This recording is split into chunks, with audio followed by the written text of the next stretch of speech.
about building a pressure cooker, the engineers tell you exactly where the safety valve is. Right. Like if the pressure gets too high, it just vents. Simple physics. Yeah, exactly. But I mean, when you look at the global economy over the last few weeks, it has really felt like we've welded every single safety valve completely shut. It really has. I mean, we've been looking at this geopolitical map that basically resembles a minefield. You've got supply chains buckling under the strain, and then, hawkish central banks threatening to squeeze whatever liquidity is actually left. Yeah. It's just the absolute definition of systemic market pressure. It's like everyone is just holding their breath, waiting to see which pipe bursts first. But today, I mean, against all odds, the market actually found a massive pressure release valve. So welcome to Market Recap. I'm Daniel. And I'm Mira. And today on this deep dive, we are unpacking a really thick stack of market reports and economic data from Tuesday, August 25th, 2026. Just trying to figure out exactly why the bond market is rallying while the everyday consumer is essentially tapped out. Right. Because today's session was a wild ride. I mean, U.S. equities saw major intraday swings, but ultimately fought their way to a very strong positive close. Yeah, they really did. The S&P 500 finished at 7,677.28, and the Nasdaq surged to 26,151.30. Wow. Meanwhile, the bond market staged this massive rally, and crude oil just completely collapsed. Yeah, so our roadmap today is pretty packed. We are going to cover the geopolitical breakthroughs that tanked those oil prices, the highly mixed economic data colliding with some very aggressive Fed speak, and of course the latest multi-billion-dollar hardware maneuvers from big tech. Sounds good. But before we jump in, a quick reminder that this show is for market context and discussion only. Right. It's not personal investment advice or an investment recommendation. Yeah, definitely. So let's unpack this. Session 1. What set the stage before the U.S. session? Well, to really understand how today played out, we have to look back at the unresolved drivers carrying over from yesterday, Monday, August 24th. Okay. We came into the week dealing with the U.S. expanding secondary sanctions on Iran. And, for listeners who haven't been tracking this daily, we are talking about targeted penalties on digital assets, technology, gold, aviation, and shipping. Right, which isn't just a diplomatic slap on the wrist. No, not at all. It is essentially financial nuclear warfare. Exactly. It's designed to completely isolate an economy from the global banking system. Yeah, and on top of that heavy macro backdrop, former President Trump had just threatened a 50% tariff on Canadian autos and steel. This was after trade talks totally collapsed over the weekend. Right, and as we saw overnight, I mean, Canada did not flinch. No, they didn't. Just past 7 p.m. Eastern time on Monday, they announced their formal response. They are hitting back with dollar-for-dollar retaliatory tariffs on $20 billion worth of U.S. goods. Wow. $20 billion. Yeah. They are explicitly doubling duties on U.S. steel to 50%. And they're rolling out a 7.5 billion Canadian dollar relief package just to shield their domestic industries. Which is a huge deal. I mean, when you implement what is basically a localized margin tax on industrials, it just creates immense friction. Right. Because if you're a U.S. manufacturer relying on cross-border supply chains for heavy materials, your raw material costs just skyrocketed overnight. Yeah. And in this economic environment, you cannot easily pass a sudden 50% price hike onto an already exhausted consumer. No, you really can't. You just have to eat the loss, which, destroys corporate margins. Exactly. So that industrial friction was weighing heavily on the futures market.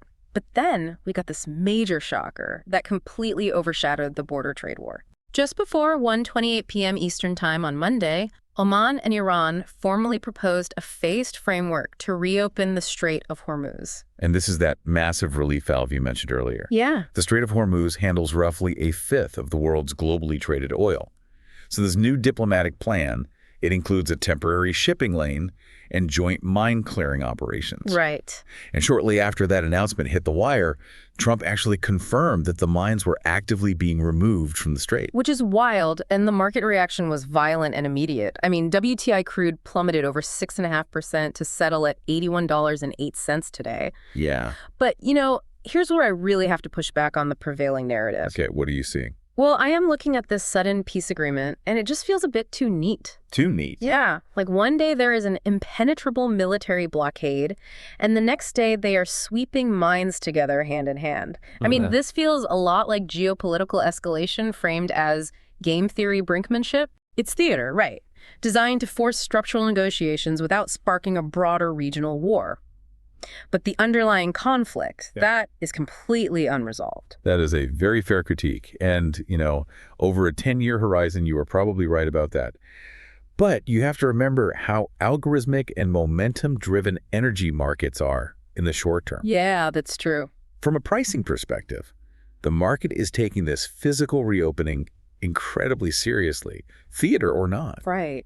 And we know this because traders completely ignored actual kinetic conflict last night. Wait, they did? Yeah, there were drone strikes on Russian refineries reported just after 8:07 p.m. Eastern Time on Monday. Oh, wow. Those strikes took real refining capacity offline at the Afivsky refinery. Yeah. And in any normal week, that would spike crude prices instantly. Oh, absolutely. But the prospect of the Hormuz reopening represents such a massive structural relief to global supply chains that it just eclipsed the Russian supply disruption entirely. That's fascinating. Yeah, the market traded the physical reality of the Strait opening, not the long-term political durability of the deal. Okay, that makes sense. I mean, the sheer volume of oil passing through Hormuz just outweighs a single localized refinery strike. Exactly. So that overnight setup, this massive geopolitical relief valve, pulling oil prices down, set a really bullish tone for energy costs. Mm-hmm.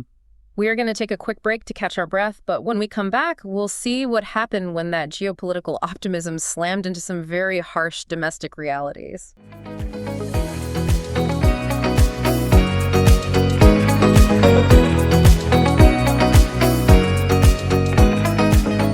Welcome back.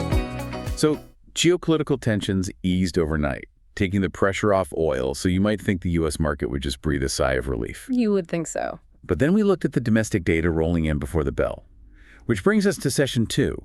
What moved markets during U.S. trading hours?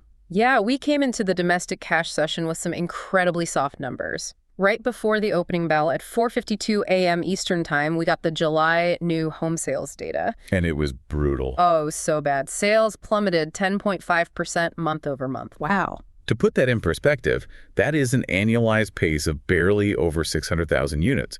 And right alongside that, consumer confidence dropped to 89.4. The underlying mechanics of that drop are really crucial to look at.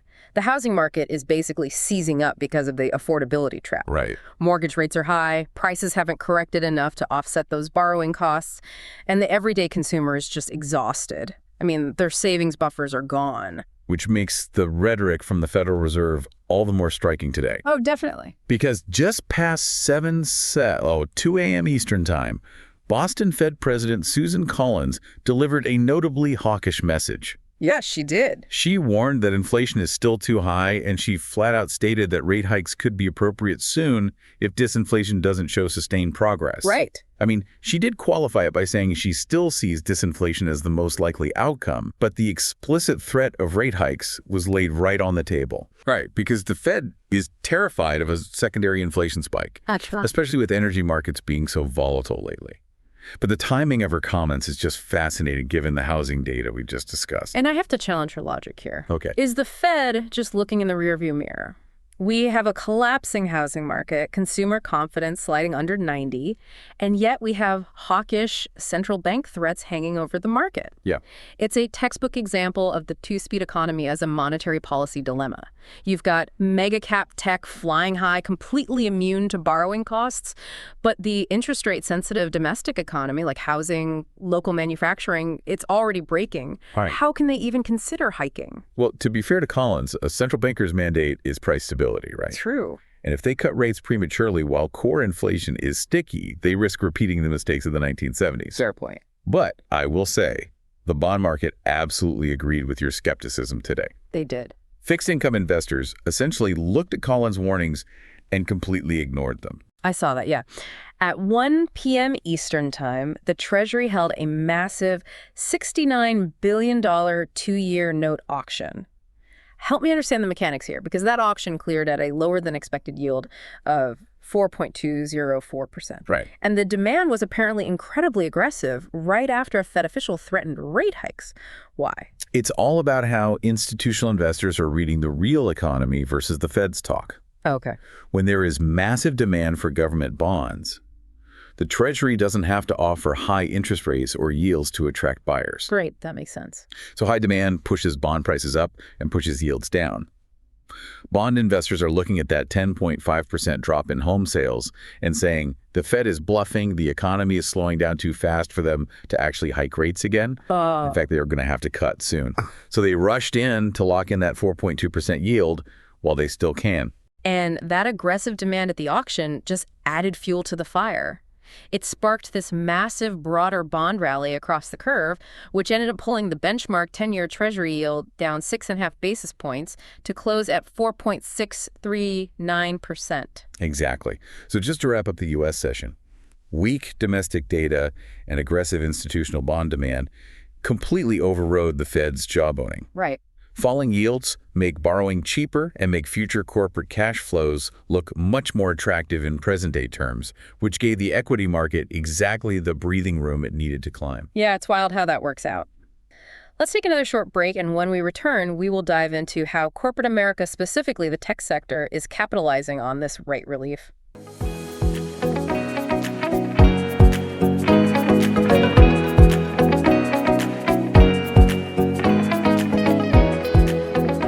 Welcome back. We've covered the oil crash and the bond rally. Now let's jump into session 3, corporate events, recap, and what to watch next. We really have to start with Apple's hardware resilience. Oh, absolutely. Because it perfectly illustrates that two-speed economy we mentioned. Yeah, it does. On Monday evening at 7 p.m. Eastern Time, Apple announced the new Mac Mini, which features their advanced M6 and M5 Ultra chips. Nice. This is a masterclass in how mega-cap tech operates in just a totally separate reality from the rest of the economy. While home builders are struggling with 89 consumer confidence, Apple is maintaining incredibly high margins through continuous high-priced hardware upgrades. Right. They're completely unbothered by the broader economic slowing. And the broader AI capital expenditure giants are pushing the boundaries even further. Early Tuesday morning, just before 8:59 a.m. Eastern Time, a report surfaced that Anthropic is pitching investors on a total addressable market, a TAM that exceeds $30 trillion. $30 trillion. That is essentially the size of the entire U.S. GDP. It's insane. And just an hour before that dropped, at 7:49 a.m. Eastern Time today, we found out OpenAI's head of data centers left the company. Oh, wow. Yeah, this is a highly critical transition moment, right as OpenAI plans to deploy its custom jalapeno chip by the end of 2026. Right, to start challenging NVIDIA's massive hardware dominance. Exactly. Okay, but a $30 trillion addressable market. We really have to step back and look at the mechanism here. Are we just witnessing AI CapEx as a self-referential valuation loop? It certainly looks that way. Yeah. I mean, it's like building a multi-trillion-dollar highway system because you project that every single person on Earth will own a flying car in 10 years. Yeah. And then you point to the massive construction of that highway as proof that the flying car industry is booming. Exactly.